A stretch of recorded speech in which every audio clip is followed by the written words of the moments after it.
I can start now. Thank you everybody for coming along to the first in a series of sessions on the impact of the government's construction strategy.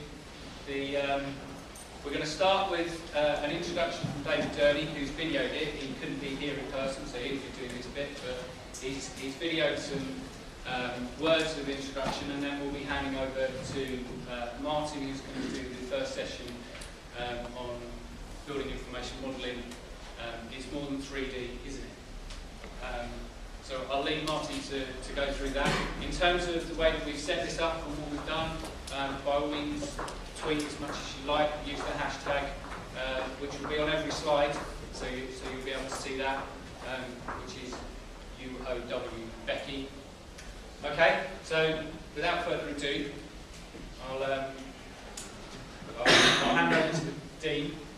Okay, hopefully this all works. Hello, I'm David Durney, Dean of the School of Architecture and the Built Environment, University of Westminster. It's my pleasure to introduce this BECi 2020 series. First of all, welcome. I'm sorry I can't be there with you today. As many of you will know, Architecture and the Built Environment at the University of Westminster houses many built environment and design professions under one roof. As such, I think we're in a unique position to be able to speak to practice and industry meaningfully, to engage in cross-disciplinary research, and to deliver industry-relevant teaching that prepares our students for tomorrow's integrated practice. We think this is important because we can foresee collaborative working and coordinated information exchange and dissemination is about to change the face of built environment industries internationally.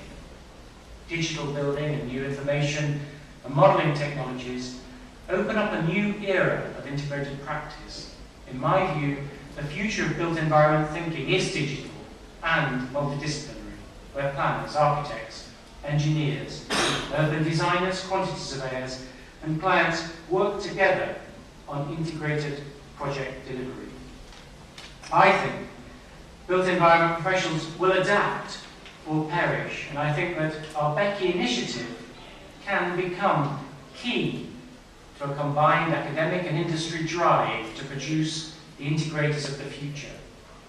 Working with our industry stakeholders, the opportunity for BECi is to put integrated practice and multi-sector design thinking at the heart of London's built environment agenda as a central means of inquiry and innovation. The success of BECi will be underpinned by our international ambitions. This is important because despite economic stagnation in Europe, global construction industry will outpace global GDP over the next 10 years, with 50% of global construction happening in just 4 countries: China, USA, India, and Japan by 2020. Not surprisingly, the top design firms delivering this work internationally are already working in a multidisciplinary manner. Most of the world's top design firms also incorporate contractors at the heart of their companies and are moving towards BIM and IPD. With the BECi initiative, there's a real opportunity to forward think, to lead this direction, to engage with co-professionals, contractors, and multidisciplinary practices, to embrace information modelling and integrated project delivery, to maintain London's place as a world leader in a new, digitally built era. This 2020 series looks at the impact of government strategy in this area. It starts today looking at the emergence of building information modelling. BIM has the potential to become the DNA of integrated practice. Martin Ball will talk about BIM being more than just about 3D modelling, and about the opportunity to embrace BIM as part of a strategic approach to integrated project delivery. There's been enough reports on the failures of the construction industry, of how performance falls short of client expectations. The government's construction strategy of 2011 recognises the need for more intelligent clients, and in the next session, Adam Clemens will look at the characteristics of an intelligent client as defined in the Lean Client Tax Report. This will be followed by a third talk in the 2020 series, which will tackle issues of sustainability and carbon. The government strategy established the objectives that included the creation of a green construction board. In this talk, Rob Garvey will review the implementation of these objectives, and that's whether low carbon construction is a price worth paying. This will be followed by reflections on education and questions how we train the next generation of integrators. In this talk, Tony Byrne will ask whether current academic structures are up to the challenge. The final session will bring us back to BIM and BECi. We'll consider the architect's perspective and the challenge of implementing the government's soft landing strategy. So we have 5 fascinating sessions that endeavour to shed some light on the government's construction strategy and its subsequent implementation, with 20 minutes for presentation and 20 minutes for questions and answers. These sessions are in a format that I'm sure you'll find enjoyable. I'm reliably informed you can find further information on the BECi website, and like all current debates of any worth, you can follow us on Twitter. So without further ado, I'll pass you on to your first presentation. I hope you enjoy it. Thank you.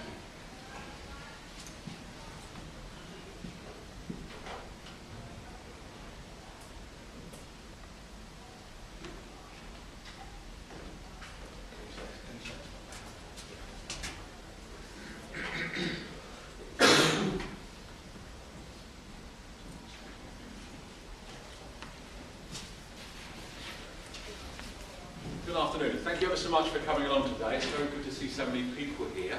My name is Martin Ball. I work in the department of the School of Construction and Property, or I should say property construction.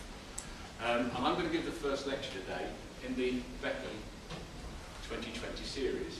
And I've put it down as, surely BIM is more than just three-dimensional or even multi-dimensional modelling. Because everyone talks about the software and the technology, but is it more than that? So what I'm going to try and discuss with you today is look at it in the perspective of where it's come from, look at the idea of, if we take it from here, I'd like to give you sort of like an insight into what BECi is about. I'm then going to take it to the next level, where we're looking at the government's construction strategy. It's a key driver in the way in which we will be working in this country over the next 5 to 10 years. The government is a key player in what we do in construction.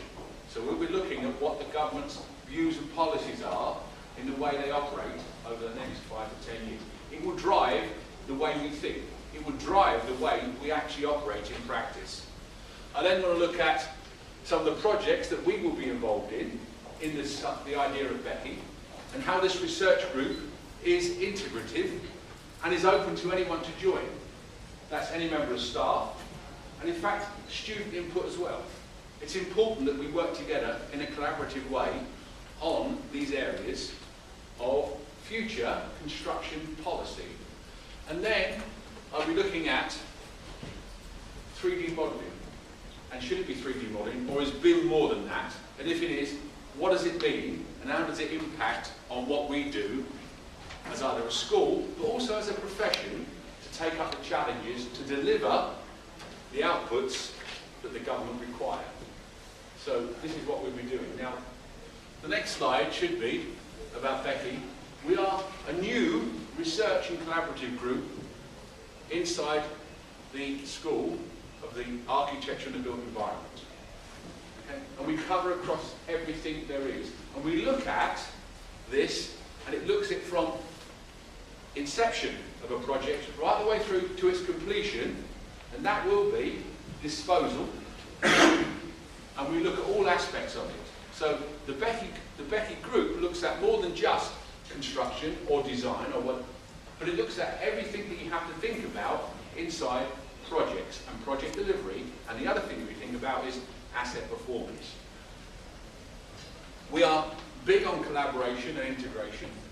and we look at this as an open forum for anyone to join. At the moment, there are a few of us from across the whole of the school, but at any time, anyone can come along and join us and work on the work we're doing.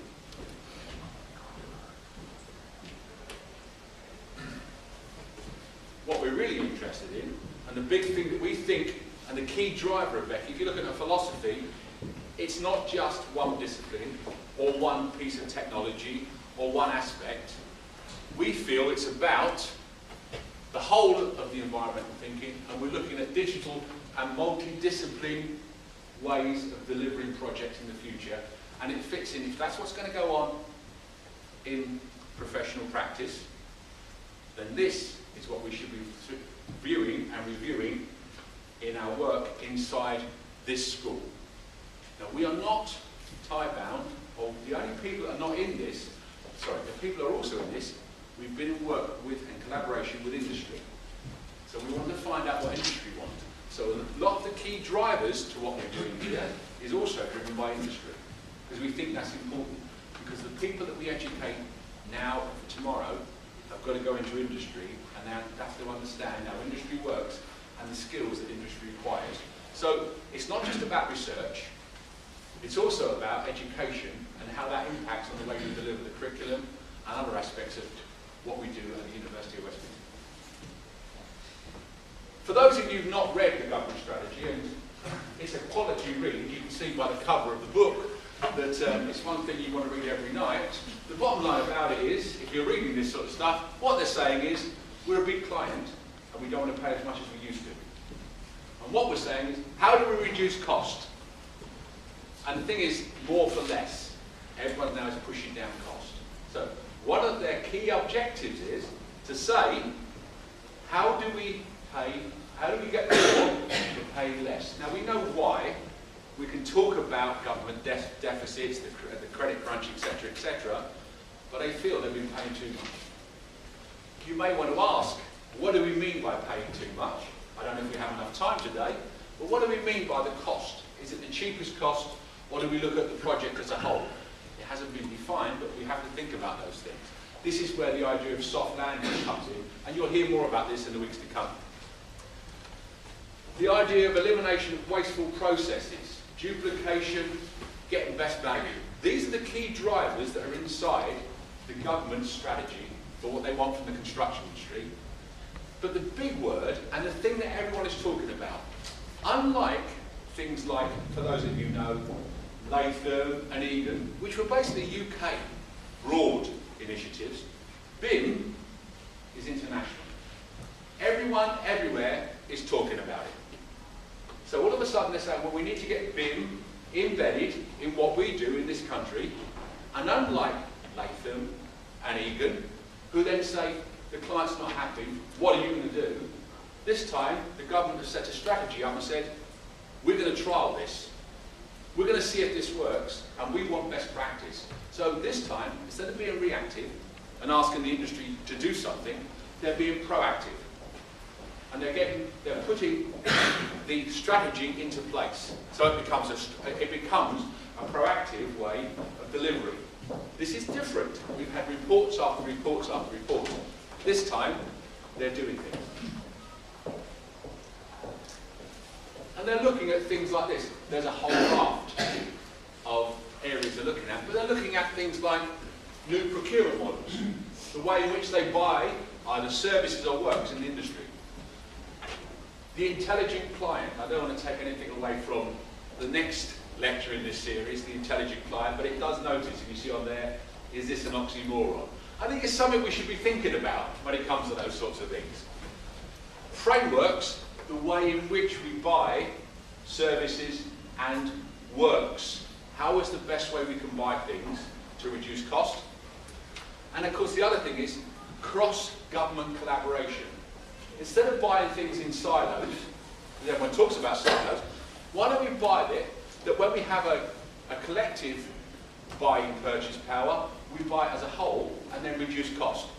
This is what the government are looking at. These are the areas the government are looking at, and they're going through this process at the moment. Now, what they've looked at is, on one of the areas, is they're trialling 3 procurement routes. They say, look, we've got to procure things differently. The way we buy works and services has got to change. We're going to buy them differently. So we're going to look at the way we're doing it, in fact, cost-led. And we could, by the way, there will be more information if you want to go into more depth about these things on the BECi website. Okay? So if you want to go into this, look, just highlighting these now. Cost-led integration, integrated project insurance, so we can guarantee a price, but you have to buy insurance, and if it goes over, the insurance company pays out the difference. And then 2-stage open book. I'm going to push the button again, hopefully this works. The reason we've ring-fenced this is because BECi has actually been set up and has been invited to work in collaboration and looking at this trial project, but in the series of 2-stage open book. So we'll be working with industry looking at this to report back to the government. We are only one of 3 universities that have been asked to do this. So even though we're quite new, and we've only been set up for, say, last 5 or 6 months, we've already put ourselves out there because we're interested in what goes on. This then comes back into what we're doing when we do our lecturing, etc., to increase your knowledge and understanding of what's happening in industry. And different types of contract. So this will not be some kind of, we like the idea of academic, but it will also be practical-based knowledge and understanding to give you an insight and a view of what's going on across the piece. So that's the way we're working at the moment. BIM. Everyone's talking about it. Everyone has heard about it. But what does it really mean? And how does it work? Well, the government are seeking to adopt BIM at level 2 in all of their projects by 2015. So everything the government want to do, and they've looked at particular projects, they've highlighted them, and they said, in this project, we're going to test it out. It's about building information management. Now, by definition, and if you've been around as long as I have, there's nothing new about building information management. It should always have been there. It should be a part of the practice by definition. I think the thing that's made it new is the technology that can drive it now. And there's a slight difference there. But I have a problem with technology in that I like technology, but the key driver should not be technology, and it's something we should be thinking about. So we have this BIM, and basically management for value, cost, and carbon improvement. We should be using it, or it should be used, to improve what is happening with our end product. And I think if we don't understand that before we start, there's going to be quite a mismatch between what we can offer and what the client wants. And I do think at this point there should be something that moves around these 2 phases. For those of you, does it say out there? This is Francis Moore. Yeah? He's the government minister that's driving this through. The initiative came out in 2011. We looked at an update in 2012. And this is being driven by the government. And they're saying, this is what's going to happen, and this is why we're going to do it. So you can see, they're taking a very proactive role in this. Because as a nation, we are now looking across the piece how the government can spend less, but in some ways get more. Okay? If you need more information about that, here is the website here on the BIM task group. All of the slides we have today, all of the presentations will be on our BIM site as well. On BECi site, I'm sorry. So you can get those after this. So this will be up there. And they're driving this forward. So you can see it's a government initiative. They've taken on construction professionals to help them drive it forward. Unlike Latham and Egan, that some companies adopted, etc., etc. When it comes to public works, this will be pushed forward into the future. We cannot ignore it. It's coming. I've been told before, this is my first real BIM presentation, and apparently it's against the law not to have the diagram up there, so I had to put it in. Okay, so this is how the maturity diagram goes for a BIM. If you haven't got one of these, you can't do a BIM presentation, apparently. It's one of the things, you have to have this on to do the BIM presentation. And you can see that, in fact, again, I'm not going to go through this, okay, the different layers and how we fit to, but it says by 2016, we should be up to level 2 of BIM. Okay? There's an expectation that in 2016 our projects will be up to level 2 when it comes to BIM. Right? That's modelling at 3D and 4D and etc. etc. Okay? If you're going to work for the government, these trial projects, there's an expectation that we're going to work at that level.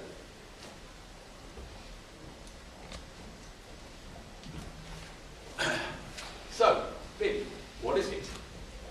Okay. It's a software tool and process for generating and managing building data. That's what it is, software tool for doing those things. Okay. But I think the big question here is software tool. Because if you ask yourself the question, who's driving the initiative in BIM at the moment? The answer could be the software houses. I don't know why they want to drive this, right? It may be a big question you might want to ask yourself, but I have a feeling it's being driven. You know, you have to ask yourself is, who's driving BIM? And you may find the answer in their software. It's a multi-dimensional prototyping tool. It's not 3D, it's not 3D, lovely, 4D programming, etc., etc. The best I've seen is 9D, health and safety. All the way from Hong Kong to tell me about that. Yeah? 7D is sustainability. So basically it looks at multifaceted functions. So we're not talking about, so first of all, it's not a 3D model or a 4D model. It's a multifunctional model which you can have lots and lots of add-ons into, which is lovely. Okay, so it gives us more things to add to our repertoire. But it's also seen as the panacea. This is going to be it. This is the silver bullet. This is going to deliver everything the government wants. Okay, it's finished. Job done. And it's going to give us two things. It's going to give us really good project delivery. So there'll be no more complaints. Everyone's going to be working in harmony. So we're going to be lovely, finished on time. But more importantly, it's going to give us asset performance. So you have to think about those things. And the people that are actually extolling the virtues of this are the vendors. I think it's wonderful. I don't know why they're doing this. My opinion is this. If you're just going to go down the vendor approach, you're talking about something that's tactical and not strategic, which is why I said, surely it's more than that. If you look at this, and it's something that I've always thought about, I think we should be looking at 10% technology, but 90% sociology. It's about people. You can put whatever you like, any technology you like. If there's no intellect, no understanding and understanding what's going on, it's all about people. So we should be thinking not so much about the technology, which is great, it's how we drive it with the people we have. So it's more than that. We have to look at integration and collaboration. Okay? We build the built environment and we live in it, right? And we build it for society. So why don't we deliver it as a society? Why don't we collaborate to do these things? And then we've got collaboration and integration. This is the key driver to BIM. Not the technology driving collaboration and integration. We should be looking at it the other way around. Of course, integration requires certain things. We are fragmented. We consider we're fragmented. It's okay to be fragmented. It's okay to be different.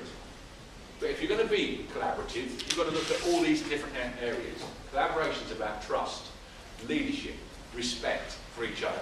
So, in fact, if you're going to do this properly, there's also a whole bunch of psychological measures that come in. We're going to have to work in a different way. And if you look at the American models, the way they see construction, they'll look at it completely different. So, in conclusion, and I'm sorry it was so quick, but in conclusion, BIM is about intellectual property.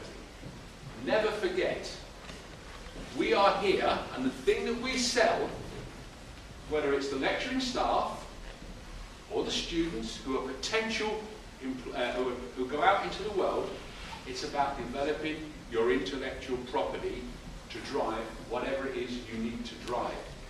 This is the key things that we sell to industry and whatever. So intellectual property is big, because the BIM model is in fact our intellectual property. And it's not the technology that drives it. The other thing is, we have to work collaboratively. We have to be in there and we have to work collaboratively across the piece. I feel that we do this at all phases of the project. And for me, collaborative working starts at inception and quickly builds up into feasibility. Now I know that in some ways we're a little disjointed in the way in which we work in construction. Construction managers will say they never get involved early enough in the process. Okay? Different procurement routes change that. If you look at what some models are being built around the world, everyone's coming together sooner. You have to have the whole team together as soon as possible, because if it's about building information, who holds the information and the data? And if they're not involved early enough, you lose that potential possibility. So it's a way we change it. And if we just decide to carry on in isolation, if we decide to carry on in isolation, there is a term, it's called lonely BIM, which is lovely, and you can see the model, it's lovely. Unfortunately, it doesn't work. It doesn't fit together that well, but it's a lovely model. So I want to leave you with that, and the thought I want to leave you with today is, surely there's a whole raft of human aspect that goes into the development of any kind of model, and if we're going to change the way in which the construction industry or the clients want the construction industry to be, it's about us, not pieces of technology and silicon and wires and electricity. Okay guys, thank you very much.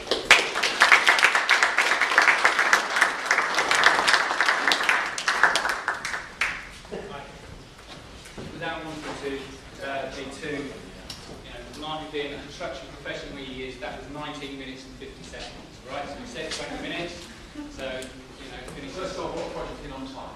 Well, you managed effectively, right? I was. So, do you stop recording? Do we stop now? Or do you want to record the questions? Record the questions? We've got a mic. We'll stop. Okay, any questions to the floor?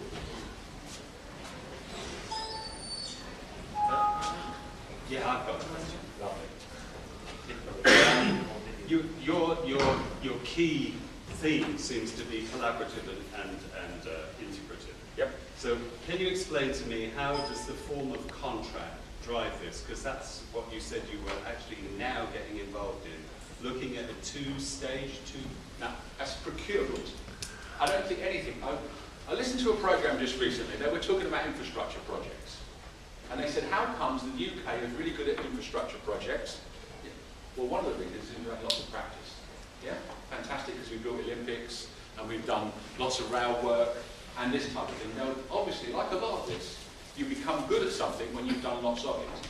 And then they brought a chairman of Network Rail on. He said, well, how comes it's so good? It's collaborative. He said, NEC contract. That's the reason. Now, I personally don't think it's NEC contract, because I don't think any contract can do anything about collaboration and integration. Because it's about a contract. What it is about is the way in which we don't use the contract, it's the way we procure, and the way in which we change the mindset, the culture of what we're doing, not by contract. Yeah? If you're going to go into a contract, which is one thing, which is great, but for me, it's about procurement, and then setting up the appropriate systems with the appropriate collaboration, and understanding that you're going to go into a contract where, or a procurement system, where you need to integrate. And that means educating the professionals and understanding what that actually means. And then the other thing that means as well, it's about sharing risk. So you can bring sharing risk into a contract, which is great, but it's also about sharing risk and the benefits. So everyone sees that they can get a share of the benefit and also take a share of the risk. The minute you put someone in isolation and take them away from either the risk or the benefit, then you might get conflict. I'm not saying you would get conflict, but you can see where conflict appears. So contract will never overcome that. It's a mindset. And that's why I said it's 90% sociology, 10% technology across everything we do. It's about changing our mindsets. And that's where I come from on that. I never think the contract ever either encourages or discourages conflict in certain ways. It depends how it's managed. And the good projects, by the way, never see a contract. Because when you actually see a contract, when there's dispute, yeah? Okay. Hi Martin, can you give us more information on sociology? I'm sorry, it's not very, the acoustic's not very good. You said 90% of B involved sociology. Yeah. Can you give us more information? Sorry guys, the acoustic's not very good in here. Generally asked the question, 90%, I said 90% is about sociology as opposed to technology. It's about our interaction. I said before, it's about intellectual property. People have knowledge. Yeah? People hold the data. People have experience. We are fragmented. We've been fragmented now, and the fragmentation has got more and more. Those of us that are in, or those of you that are in industry, and those of us that go back into industry, if you want to know the best way of doing something, you always go to your subcontractor, your package contractor, because they're the people that have the knowledge and the understanding. Now, if you decide to cut those people out of the whole process early on, you're never going to get any innovation or any novel techniques or any way of developing something new that can go into your BIM model because they haven't been included early enough. So when we talk about sociology, it's about the social interaction between the parties that are going to be involved in the project. If you look at things like the Americans and the American model, because if you want to see the future of BIM, look at what the Americans are doing. They've developed a whole raft of models on this, and they've changed everything around, and no longer are they talking about their organisations being client down and through the organisation to the contractor, the architect, etc. The centre of the project, centre of the whole organisation is either the project or the programme. And everyone inputs to that.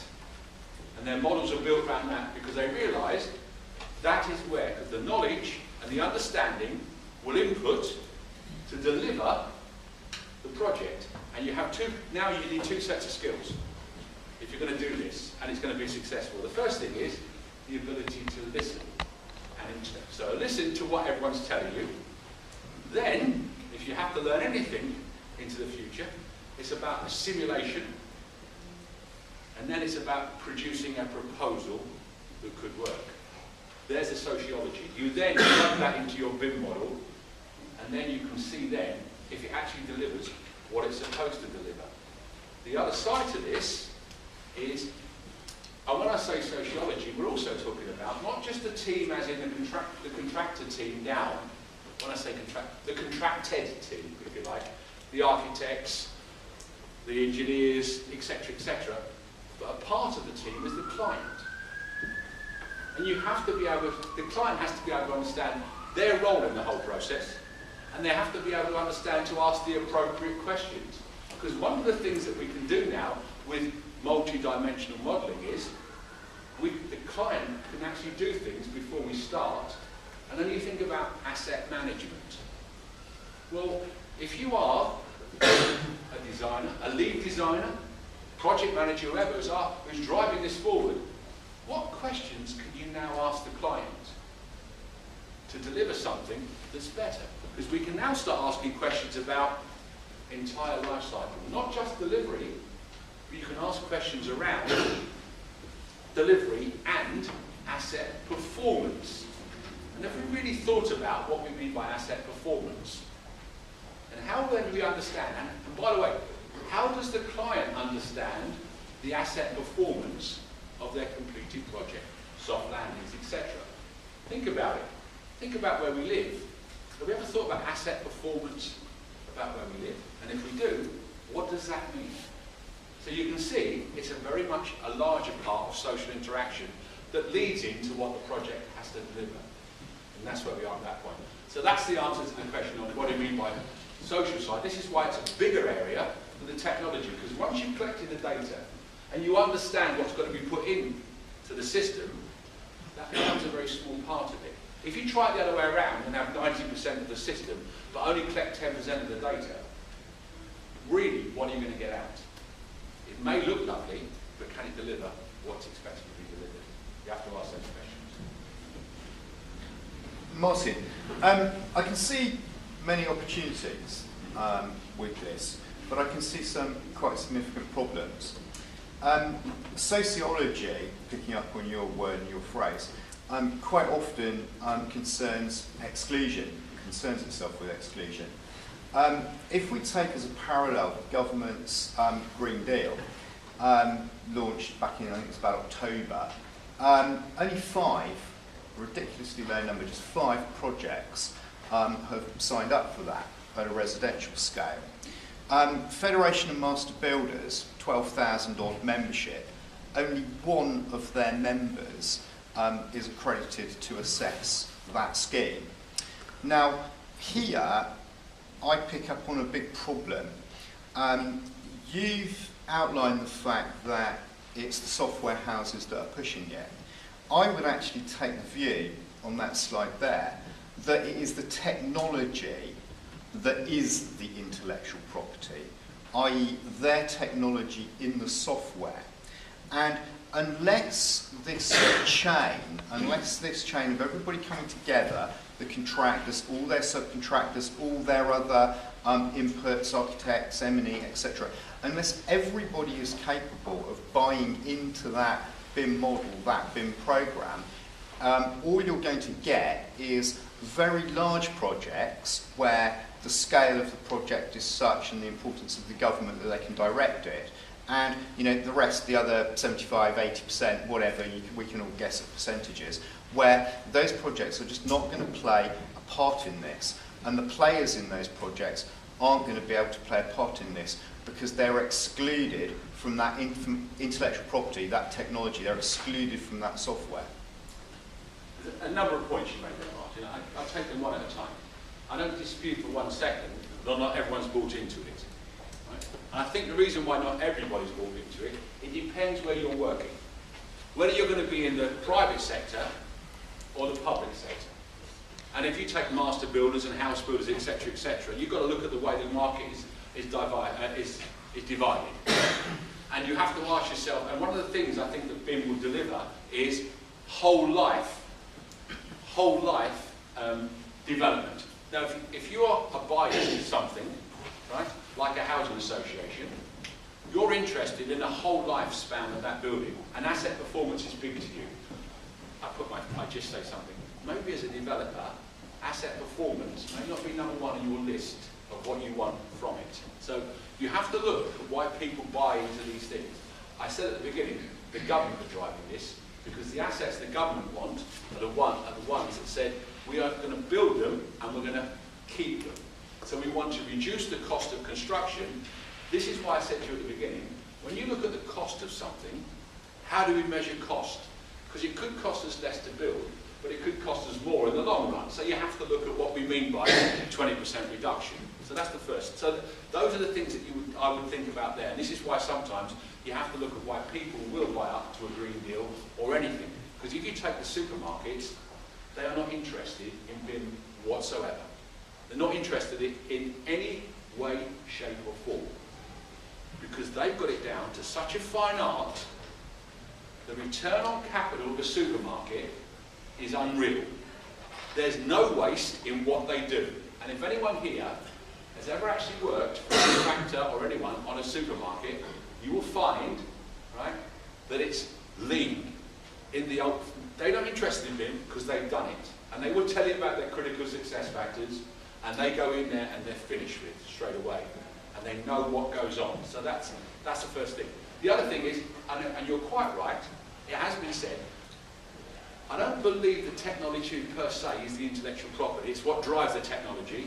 But I do think if you can't drive it, and you can't bring it in, and you can't afford it, and you can't see a return on your capital, it is a barrier to coming into your establishment. So I do agree with you on that, and that's a barrier that people have got to overcome. But I think what's going to happen is, if you haven't got it, you're not going to be able to play.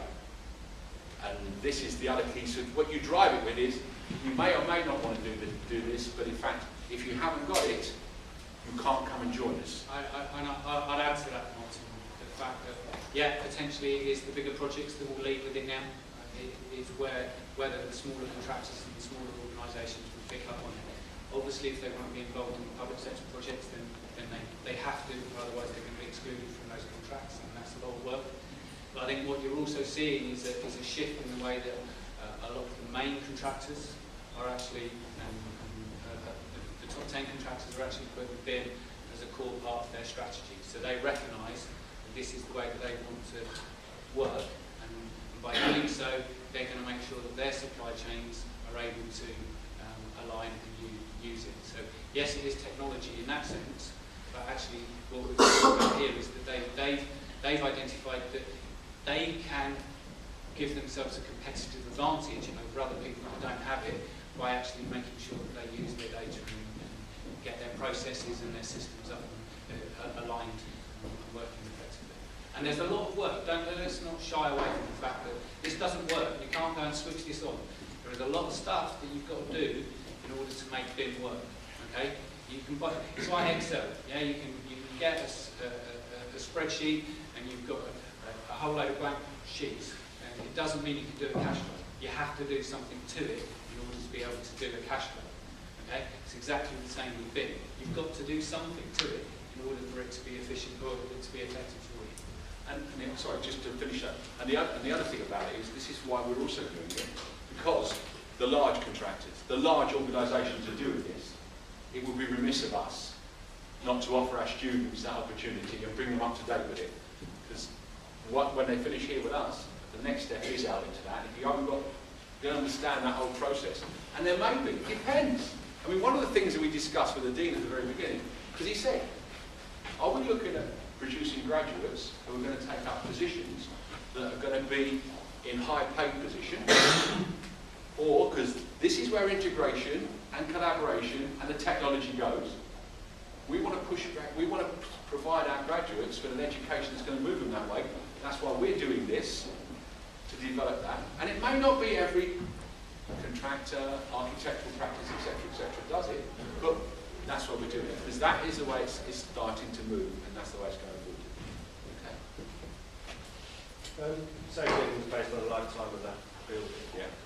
When the building's handed over, that building 25 years, 50 years down the line, how do we envisage that that information will be managed, looked after, and then technology in 25 years, will you be able to read that information?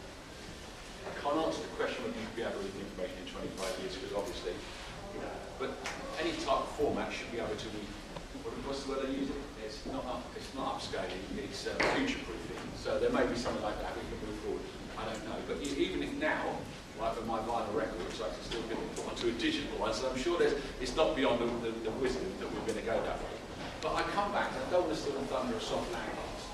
You see, because what they're saying now is, let's work with the client, because it's great saying we're going to do this, yeah? And it's great building the model, but did the model actually work? So when you say about capturing the data, the capture of the data goes in pretty quickly. It starts not in 25 years' time, but straight away. Is it doing what it said it's going to do straight away? Yeah? So there'll be that gathering of data anyway. Yeah? The other side of it is obviously, if you think something like about CPM, we capture that anyway, don't we? So one of the things we do, any changes to a building we capture, I think what you're talking about now is, the thing that we're really looking at is a bit more solid, is what were the nice things about that building? And why should we wait 25 years? Why should we bring that into what's going on to the next building we build? Yeah? So it may not go for 25 years. It may be that we want that data coming back pretty quickly all the time, as opposed to waiting a longer period. I don't know, did that answer your question?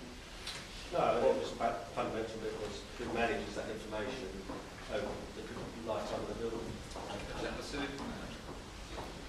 We've probably got time for one more question. I think this is why they're looking at facilities management.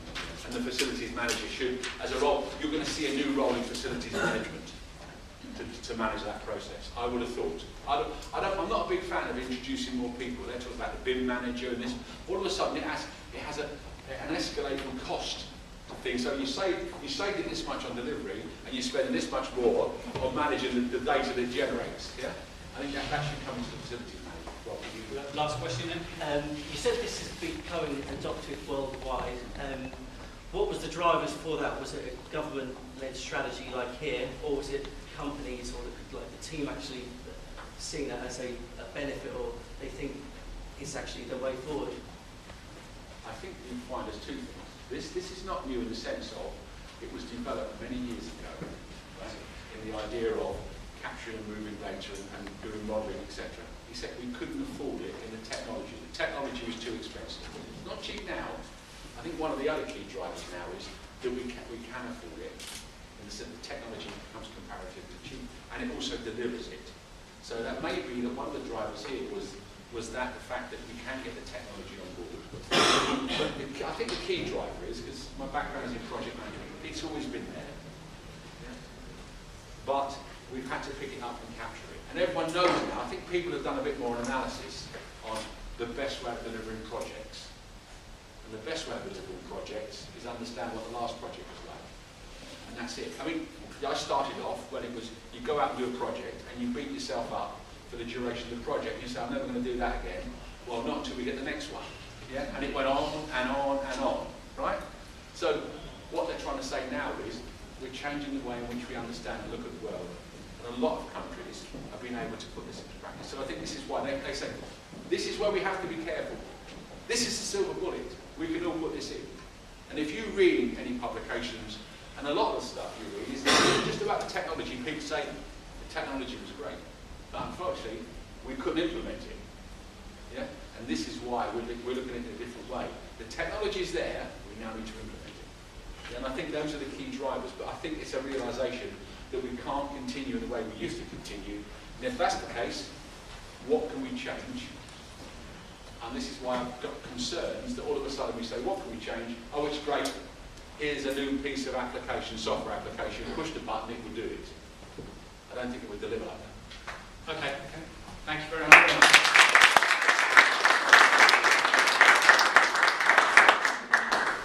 So that's the first one in the series. There is more information on the BECi site. This is the size of the government construction strategy if you haven't read it. It's not exactly particularly long. Okay. What we are endeavouring to do over these 5 sessions is very much talk about the impact that that's having. So, as we've said, there are task groups on most of these areas. You've got the BIM task group website for more information on there. Certainly have a look at the BECi website. We're starting to populate and push forward in these areas. Another key thing around the government's construction strategy, and as Martin, just to sort of reiterate what Martin said on this, you know, there is an emphasis here where they're trying to set out the expectations about how the supply side should actually operate and deliver. Okay, and that's different from what's happened in the other reports. What they do recognise as much as anything else, okay, within the public sector is the public sector have not necessarily been as good at buying construction as they should have been. Okay? And the next lecture that Adam will deliver is very much around the intelligent client, where the government have identified the fact that they need to improve their understanding and informed way of operating. Okay, so the next session will be very much looking at what is an intelligent client as defined by the government. What do we think, because we've got views on that, and we question it, as it says in that oxymoron there. Okay, so that session will very much be looking at that side of things. We, as Martin also mentioned, we are involved in the trial projects, and there might be some information we can feedback on that in a couple of weeks' time. So there's things happening, things moving forward, and you know, we look forward to your attendance at the next one and your engagement on this. By all means, there will be something put up on BECi. Throw your comments in, any other questions, and we'll endeavour to do what we can. So just to make it easy for you to find, usual university URL /BECi. Okay? Thank you ever so much for coming on today.